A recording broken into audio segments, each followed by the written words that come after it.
Assalamualaikum warahmatullahi wabarakatuh. Waalaikumsalam warahmatullahi wabarakatuh. Baiklah, terima kasih atas waktunya untuk para bapak ibu dan semuanya yang ada di SD Acehnya. Alhamdulillah, bersyukur pada kita panjang kepada Rasulullah yang senantiasa memberikan nikmatnya kepada sehingga pada siang hari ini, alhamdulillah, assalamualaikum, semoga akan tujuan pada Rasulullah bisa melakukan diseminasi tentang budaya positif di kelas dan di lingkungan sekolah. Pada kesempatan hari ini, izinkan saya untuk berbagi materi yang telah saya terima di saat pendidikan bergerak angkatan 7 selama di modul 1.4. Baik, para siswa, sebelum kita ke materi, mari kita buka kita ini dengan membaca basmalah. Bismillahirrahmanirrahim. Baik, Bapak Ibu guru dan semuanya, kali ini kita akan membahas tentang budaya positif di lingkungan sekolah. Seperti yang kita ketahui bahwa budaya positif ini merupakan salah satu tujuan diselenggarakan supaya tercermin sebagai tercipta lingkungan yang kondusif dan bisa mengembangkan potensi pada diri siswa kita. Baik, Bapak Ibu sekalian, adapun materi ini kami bisa berbagi supaya bisa sama-sama dikembangkan, sama-sama diterapkan, terutama dalam lingkup kelas kita, lebih luasnya di ilmu sekolah kita, supaya tentunya tujuan pendidikan yang sesuai dengan visi misi kita SD Negeri Sekolah ini tercapai secara maksimal. Baik, Bapak Ibu semuanya, di sini ada beberapa hal, ada 7 komponen dalam budaya positif. Nah, konsep ini yang pertama perubahan paradigma belajar. Yang kedua, disiplin positif. Yang ketiga, motivasi perilaku manusia. Kemudian yang keempat, kebutuhan dasar manusia. Yang kelima, posisi kontribusi serta keyakinan dan segitiga institusi. Baru budaya semuanya, konsep utama ini dalam budaya positif tentunya sangat berkaitan antara yang satu dengan yang lainnya. Tentunya untuk menciptakan budaya positif di lingkungan kelas, terutama negerinya, kita tentunya perlu dukungan dari semua pihak, baik itu kelas sekolah, kita sebagai guru, peserta didik, orang tua maupun pihak-pihak lainnya. Baik, kita ke yang pertama yaitu perubahan paradigma belajar.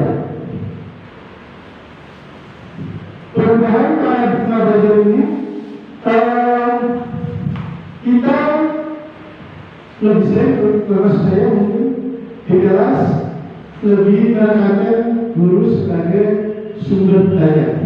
Satu-satunya Pak. Kita berpikir atau beranggapan bahwa guru itu tahu semuanya.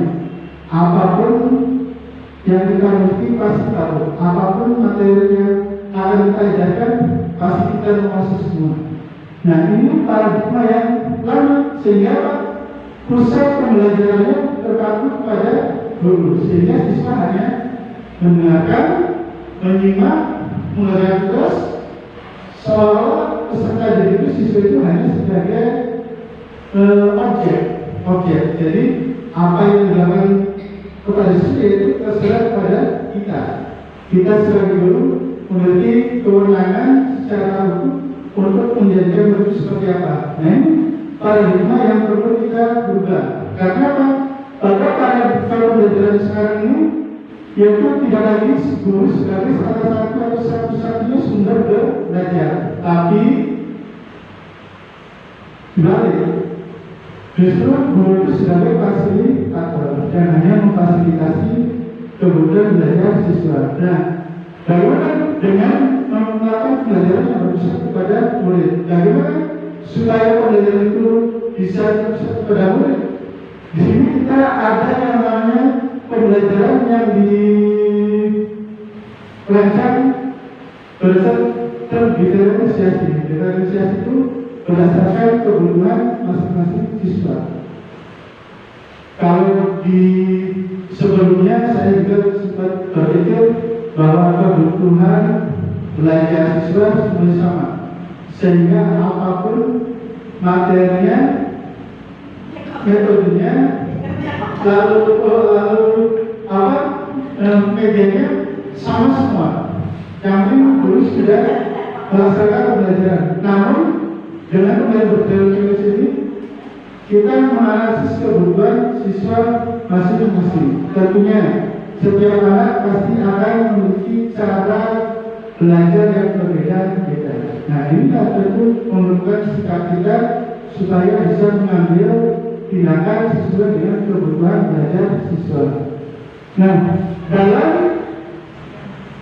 pembelajaran di kelas, tentunya dalam satu mata pelajaran misalkan di mata pelajaran matematika, mungkin ada satu siswa yang dengan cepat menyelesaikan soal masalah di pembelajaran tersebut, tapi ada juga yang sangat lambat. Namun tentunya kita juga harus memfasilitasi, harus memberikan pelayanan kepada siswa supaya anak tersebut, siswa itu bisa mengembangkan dirinya, potensinya sesuai dengan kebutuhan masing-masing. Tentunya ini perlu kejelian kita, perlu strategi yang harus kita lakukan supaya bisa memfasilitasi, bisa memberikan wadah kepada masing-masing siswa tersebut. Nah, nanti tujuan apa dengan pembelajaran yang berpusat kepada siswa ini adalah sekarang ini kan di kurikulum mereka sering dibahas, sering diungkapkan adanya program belajar Pancasila yang diharapkan dengan pengembangan kurikulum belajar Pancasila ini pendidikan kita lebih maju lagi, lebih bisa mengedepankan kebutuhan siswa, bisa mengembangkan potensi pada diri siswa. Kemudian apa saja program belajar Pancasila untuk varian yang waktu di semester pertama sebelum pelaksanaan kurikulum mereka itu sudah mengikuti penguatan kurikulum mereka, dan kemudian insya Allah nanti di semester 2 akhir atau di awal semester 1 di ajaran 2023-2024 nanti di kelas 2 dan kelas 5. Nah, saya yang pertama saja di sini. Yang pertama komponennya ada beriman, bertakwa, berani Maha Esa, serta berakhlak mulia, mandiri, bernalar kritis, berkebinekaan global, berbakat baru, serta kreatif. Nah, ini program pelajar Pancasila ini yang bertakwa, beriman, ini sudah pasti tentang kereligiusan kepada peserta didik dalam kehidupan hari. Ini bisa dilakukan dengan kebiasaan-kebiasaan yang sudah kita lakukan. Misalkan berdoa sebelum belajar, lalu setiap Jumat ada tutur. Bukan ini salah satu aspek pengembangan bagaimana berkawan dengan Tuhan yang Maha Besar. Kemudian mandiri ini anak diharapkan mampu berperilaku bersikap tanpa bergantung kepada orang lain ataupun kepada gurunya. Sehingga ketika ada masalah, ada suatu hambatan, anak-anak tersebut bisa menyelesaikan masalahnya dengan sendirinya, tentunya dengan bimbingan kita sebagai guru. Kemudian yang ketiga, bernalar kritis. Siswa diajak untuk berpikir kritis, tidak hanya menerima lalu menerima lagi tanpa harus mengkritisi apa yang ada. Kadang kita di kelas bersikap anak itu tidak boleh mengkritik atau memberikan masukan. Justru kalau anak itu sekarang pemikirannya lebih luas, lebih ke depan. Kenapa? Karena dengan adanya kemajuan teknologi, segala sesuatu bisa diakses oleh anak tersebut, sehingga kita kadang tertinggal oleh anak kita sendiri. Contohnya kemarin waktu saya membuat video segitiga eksekusi dengan Bukara, ternyata Undul itu anak muda itu ternyata pengetahuan IT-nya lebih baik daripada saya. Saya bisa tertinggal, justru Undul itu mampu Pak memberikan masukan lebih baik seperti ini Pak, pengambilan gambar seperti ini, lalu dibuat skenario seperti ini.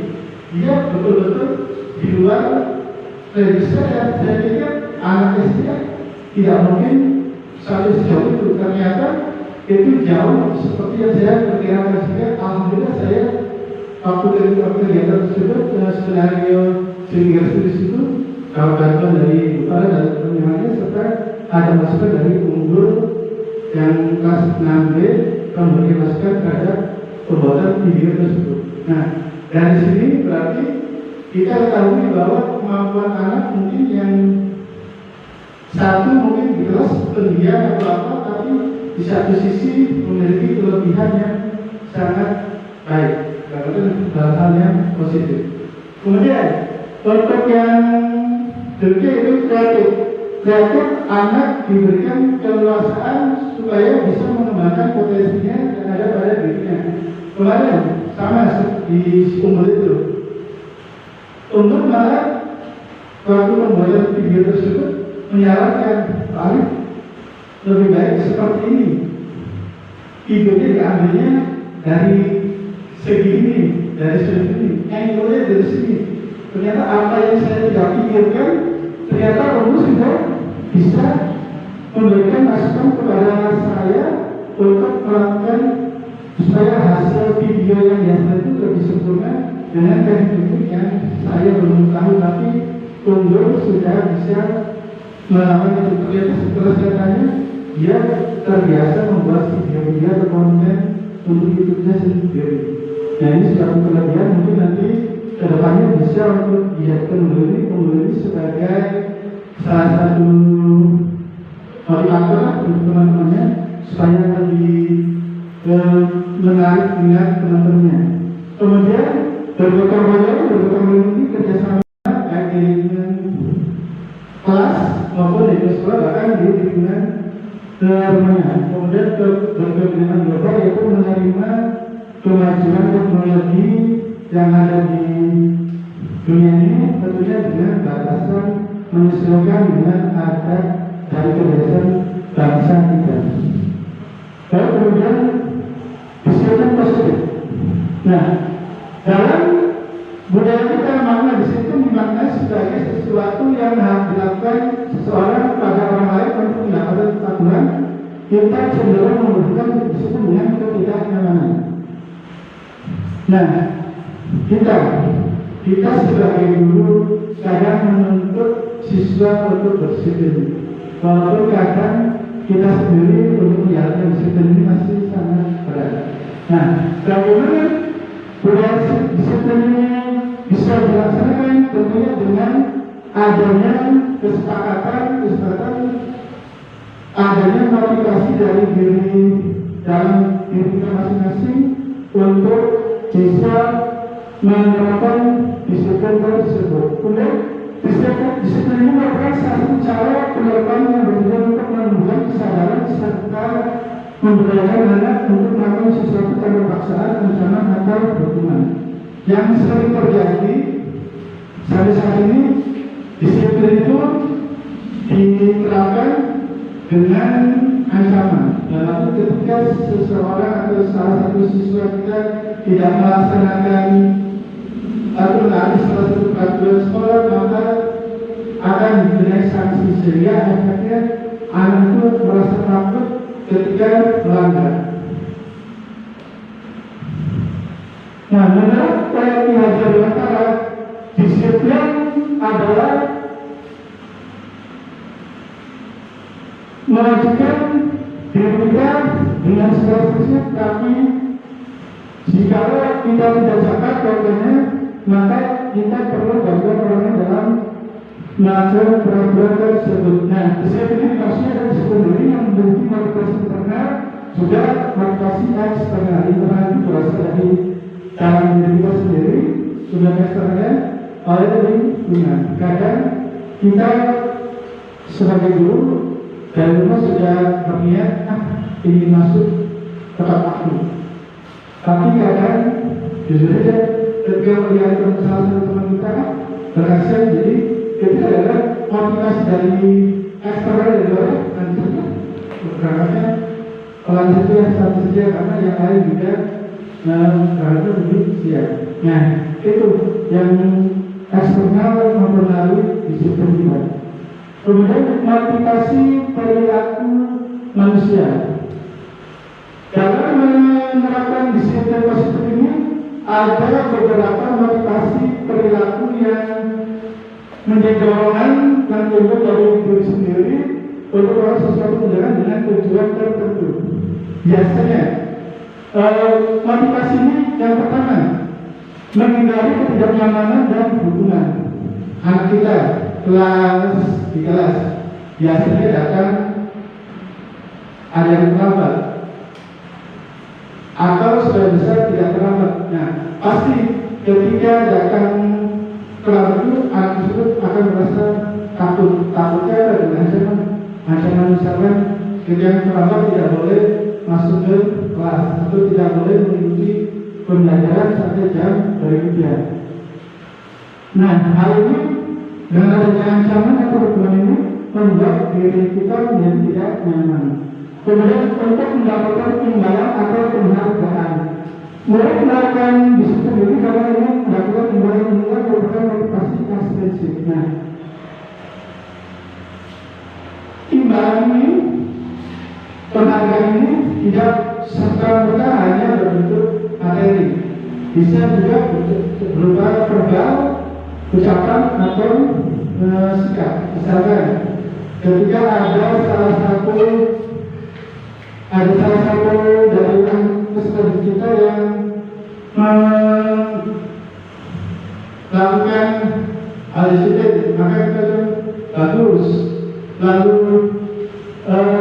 semangat, atau bisa juga kita memberikan suatu hadiah, permen atau botol atau sebagainya. Nah, ini juga menjadi sebagai motivasi siswa untuk melakukan disiplin.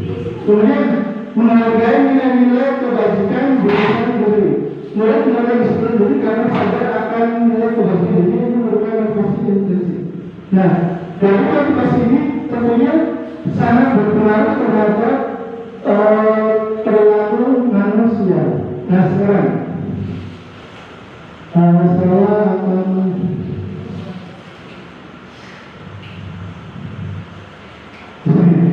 ini juga pertanyaan yang sempat dilontarkan oleh pas saya dan juga ke saya, ya jawabannya memang berkali-kali. Guru saat hadir mengajar di kelas apa? Saat Anda hadir mengajar di kelas apa? Ya, pertanyaannya, sebagai seorang guru, saat Anda hadir mengajar di kelas tepat waktu, motivasi apa yang apakah yang mendasari tindakan Anda? Nah, ini motivasi ini jawabannya ada di masing-masing. Bagaimana? Karena yang tidak ingin ditegur oleh atasan. Rata-rata betul tadi kan motivasi diri karena adanya ketidaknyamanan atau hukuman. Nah, yang pertama ini mungkin bisa jadi karena takut tidak ingin ditegur oleh atasan kita atau oleh kepala sekolah. Lalu yang kedua, ingin mendapat ujian dari atasan Anda. Oh my God, ya, berangkat kami terus, dan mungkin itu sebagai motivasi juga. Atau kata Gupara tadi pagi, waktu saya berangkat pagi saya biasa buat sarapan, sudah bisa berangkat pagi. Nah itu kan menjadi salah satu motivasi kita. Kemudian Anda ingin menjadi orang yang menghargai waktu, menghargai diri Anda, serta teladan bagi murid Anda karena Anda percaya tindakan sebagai guru akan dicontoh oleh murid Anda. Nah, saya kan semuanya pasti akan bermuara ke sini.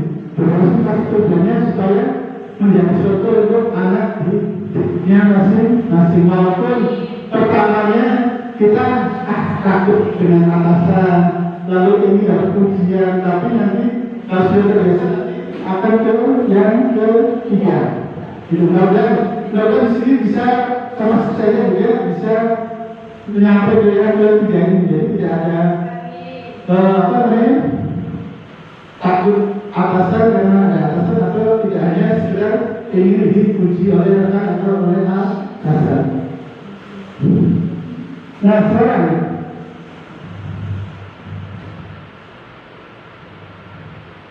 dalam sekolah Anda tidak ada peraturan yang mengharuskan guru tepat waktu, tidak ada surat teguran, tidak ada atasan yang menguji apakah akan tepat waktu. Ya tepat waktu Harus ya, amin, alhamdulillah.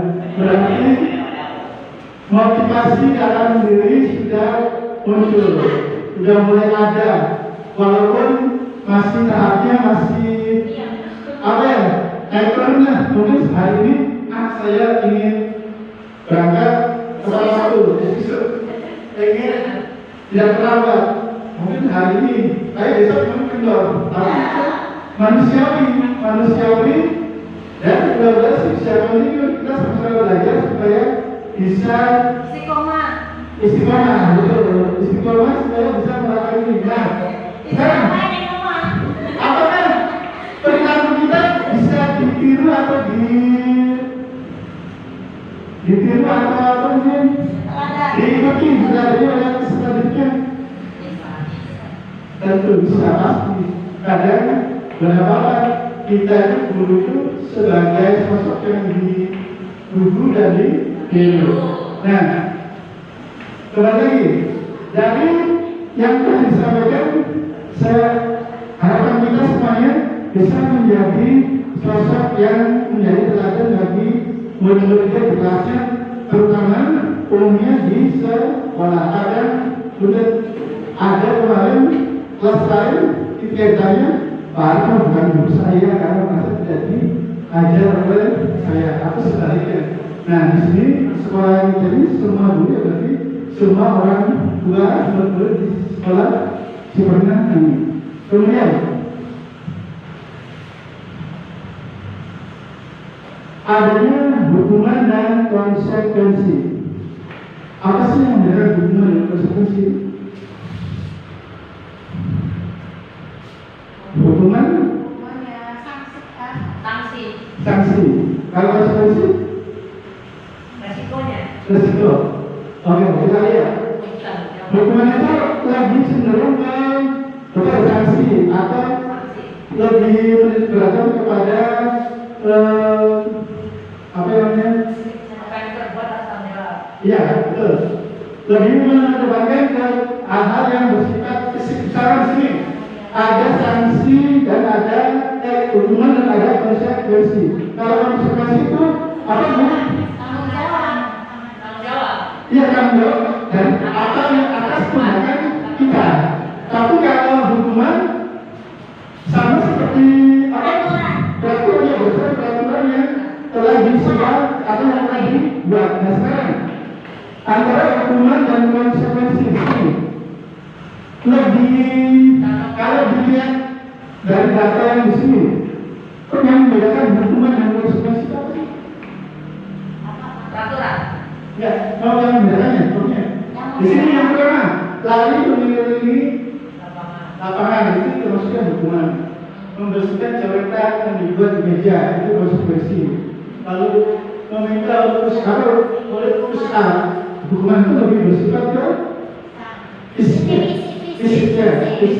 Nah sedangkan untuk konsekuensi ini lebih ke apa pertanggungjawaban atas apa yang sudah diperbuat atau dilakukan. Misalkan melakukan kerja hapus, bukan diberikan hukuman untuk dijemur atau berlari ke lapangan. Nah ini yang perlu kita pahami adalah hukuman dan konsekuensi. Nah tadi betul kalau berarti kesepakatan. Nah kesepakatan ini yang akan menjadikan konsekuensi yang akan diterima oleh siswa. Kita di kelas sekarang harus perlu menciptakan lingkungan belajar yang kondusif, yang memfasilitasi kebutuhan siswa yaitu dengan membuat kesepakatan nanti akan dibahas di seterusnya. Kebutuhan dasar manusia. Kita hidup di dunia ini pasti memiliki kebutuhan dasar yang harus dipenuhi, baik itu secara lahir maupun secara batinnya. Nah, apa saja kebutuhan dasar manusia?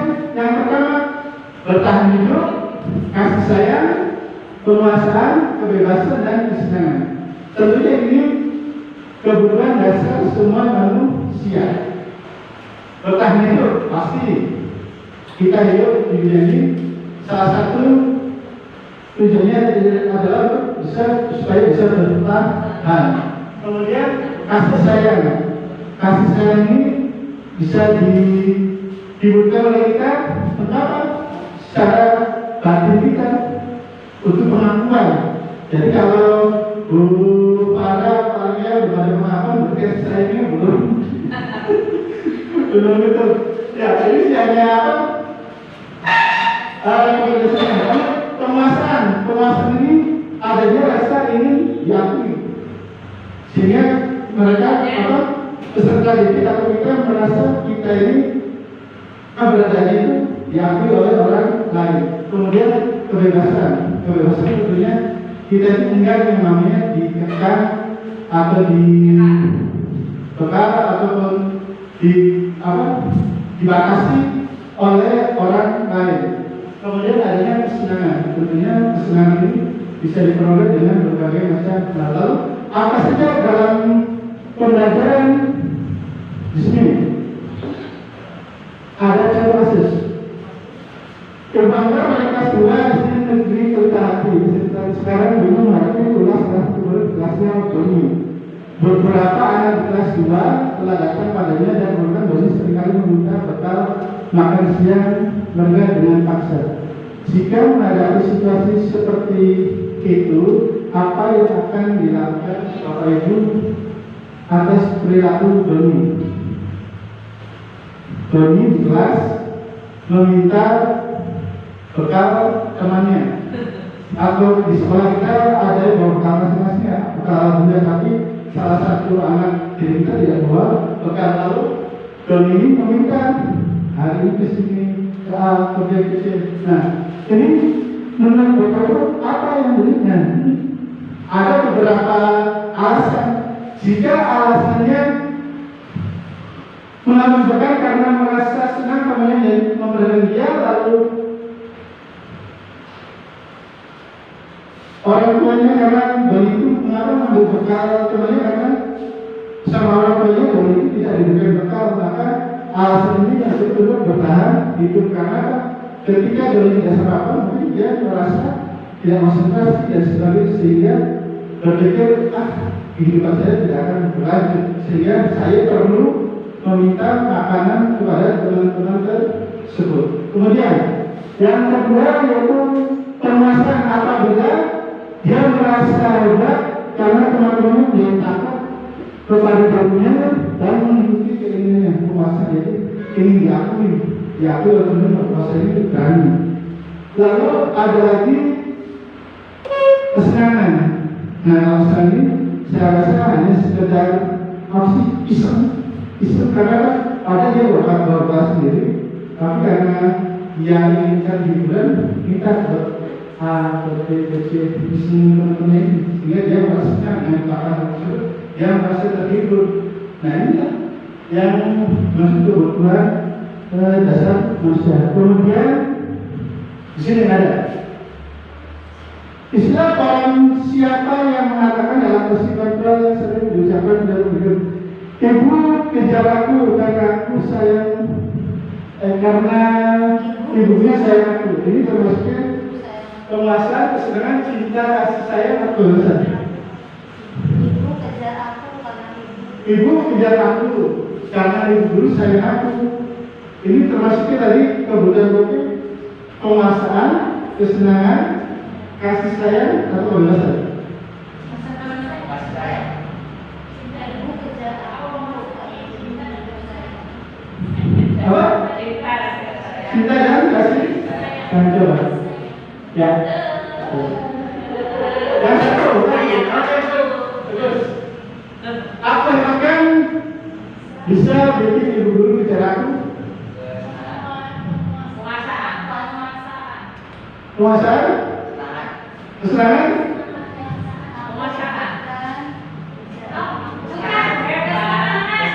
Aku hebat kan? Bisa bikin guru. Senang. Senang. Coba biasa dia kamu sih.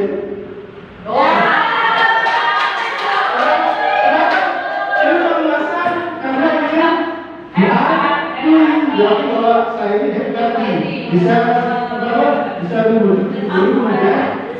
mengajarnya. Satu lagi, aku bosan mewarnai di dalam kelas. Bosan. Berbeda, kebebasan karena nah sekarang posisi kontrak masih diskusi. Tadi kita sebagai guru memiliki peran yang sangat penting dalam pengembangan belajar siswa. Di sini ada 5 posisi kontrak yang pertama pengukur, pembuat dasar bersalah, teman, pemantau, dan manajer. Di mana letak kita saat ini? Nomor 1. Kalau saya pribadi ini,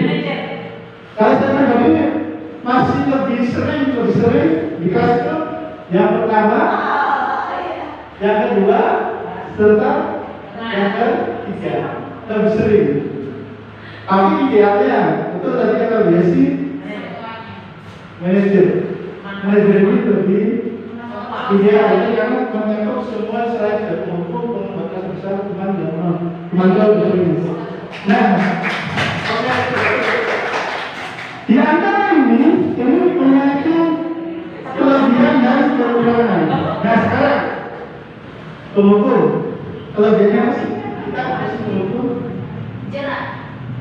bukan itu sering jelas. Tidak.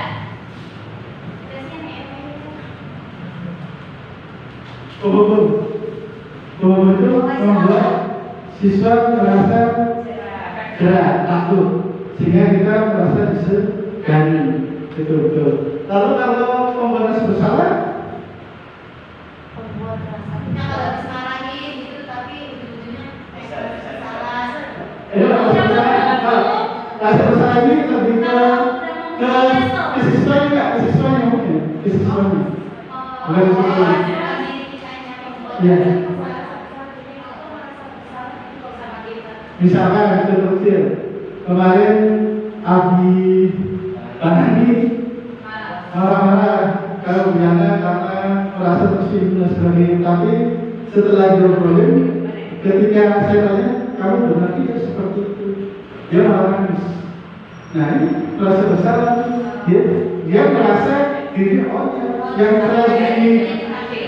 telah dilakukannya itu berarti salah tapi yang kesalahan itu yang membuat rasa bersalah pada sesuatu ini juga nanti dampaknya bisa lebih baik dan lebih baik untuk melakukan perbaikan di depan. Lalu teman, nah ini nih yang kadang saya yang kalau Bapak Ibu semua sih berbeda. Kalau ini yang saya rasakan teman itu kadang kita dekat dengan siswa, merasa dekat, tapi jadinya over itu karena merasa dekat, dia teman, sehingga tidak ada batas-batas antara guru dengan siswa. Jadi tidak ada rasa penghormatan sekali, Bapak menganggapnya takut, teman. Jadi tidak ada rasa segarnya. Nah ini yang perlu dibatasi dan berrelasi. Yang harus diantisipasi, jangan sampai kedekatan kita dengan siswa akhirnya bablasan sehingga tidak ada batas-batas antara guru dan siswa tersebut. Selain pemantau ini ya mantau apa biasa ngawasi gitu ya. Mantau. Nah posisi manajer ini betul ini harusnya kita di posisi ini, tapi idealnya kita ada posisi kepala sekolah karena sebagai manajer, tapi kita juga bisa berada di posisi kontrol yang terakhir ini manajer. Jadi kita bisa menerapkan semuanya ini, tapi lebih dominan ke arah manajer. Nah, lanjut contoh penerapan posisi kontrol. Siswa tidak memakai atribut tertentu saat upacara bendera. Ini kasus yang sering terjadi dimanapun, di sekolah manapun, tingkat manapun, jadi sering terjadi anak tanpa atribut yang lengkap. Nah, tindakan yang bisa dilakukan di dalam penerapan 5 posisi kontrol ini yang pertama sebagai pengukur. Ya udah, kita acuannya aturan yang berlaku. Tak peduli kamu nggak pakai seragam, tapi kamu harus dihukum, harus mendapatkan sanksi. Kemudian membuat rasa bersalah. Ini masih ini sekedar bisa, tapi tadi secara psikologis ke hati peserta ini mengenai bersalah. Lalu teman itu tadi beranggapan bahwa kita dengan siswa itu ya sebagai teman, jadi bahasa yang digunakan juga mungkin lebih fleksibel supaya lebih mengenai ke siswa tersebut. Lalu pemantau dan terakhir manajer ini tentunya adalah anak-anak. Nah, berikutnya yaitu perbedaan kasus yang sama aja sebenarnya. Nah ini tadi yang membahasi satu keyakinan kelas. Apa sih keyakinan kelas? Mengapa keyakinan kelas bukan peraturan kelas? Yang pertama, kalau peraturan kelas itu biasanya 1, datang tepat waktu, 2, dan sebagainya, itu banyak sekali. Nah itu dasar aturan itu sifatnya anak suka tidak suka, mau tidak mau dia harus mau, sudah tidak suka harus suka.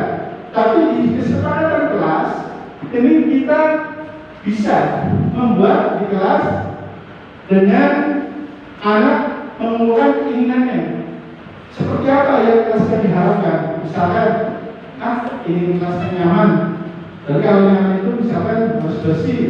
Bersih itu berarti kesepakatan kelasnya misalkan mengerjakan ngadu tiket atau bayar tiket atau datang tepat waktu. Nah ini kesepakatan ini bisa dibuat, kita bisa meminta peserta didik untuk membuat keinginan atau kesepakatan kelas yang ingin dicapai dengan menuliskannya di kertas. Nanti dibutuhkan baru kita kelompokkan, misalkan datang tepat waktu ada berapa orang, ini tuliskan. Nah saya ini ada di sini kesepakatan kelas tapi masih apa? Masih global gitu. Ini ada kesepakatan kelas tapi masih belum saya klasifikasikan, belum digolongkan. Nah ini kesepakatan kelas ini dengan ada kesepakatan kelas diharapkan anak lebih termotivasi untuk menjalankan apa kesepakatan yang sudah disepakati oleh diri dan kelasnya. Ini contoh.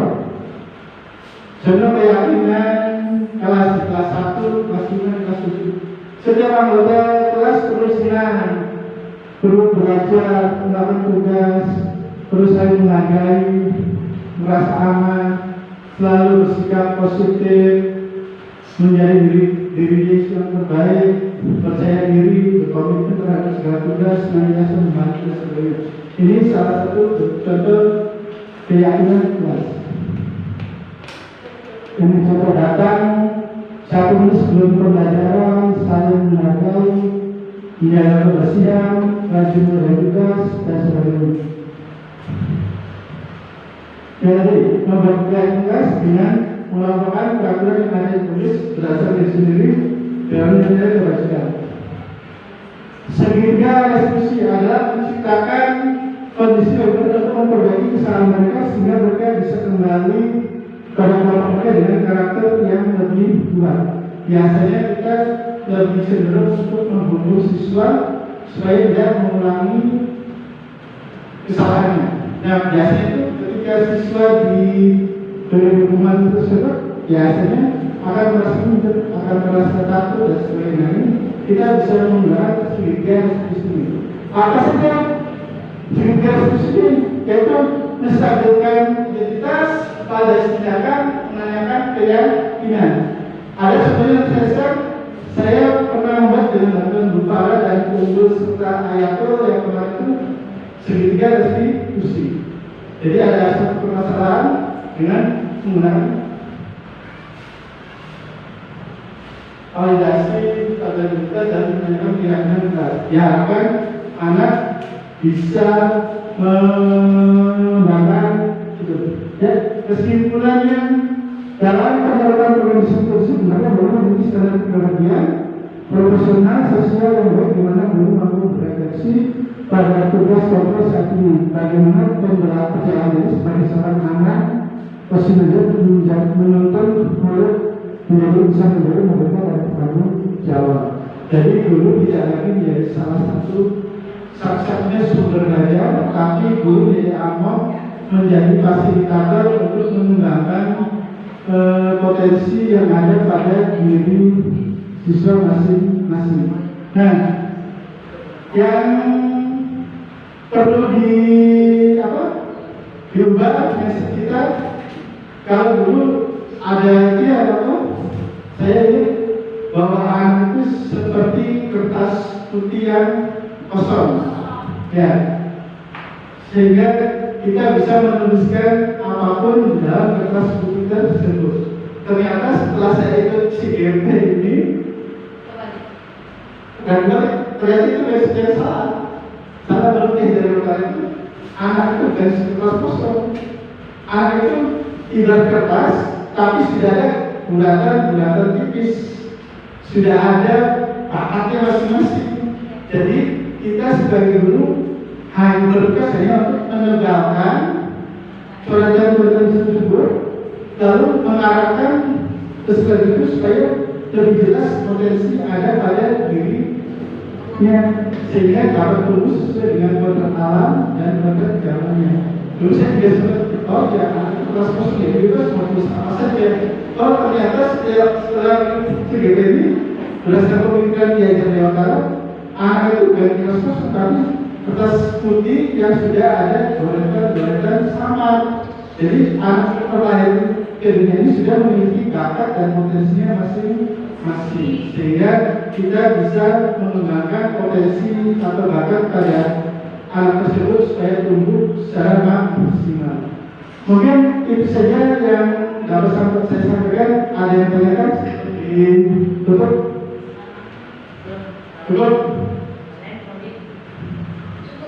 Apakah hasil itu yang disampaikan bisa diterapkan di sini? Ya, kita sama-sama belajar. Saya yakin Bapak Ibu semua lebih hebat dari saya, lebih mumpuni dari saya.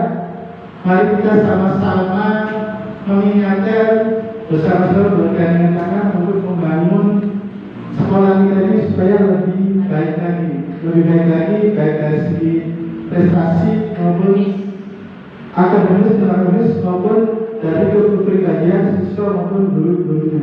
Saya lihat di SD kita ini sudah sangat baik, sangat bagus, baik dari sosialnya maupun dari prestasi siswanya. Amin.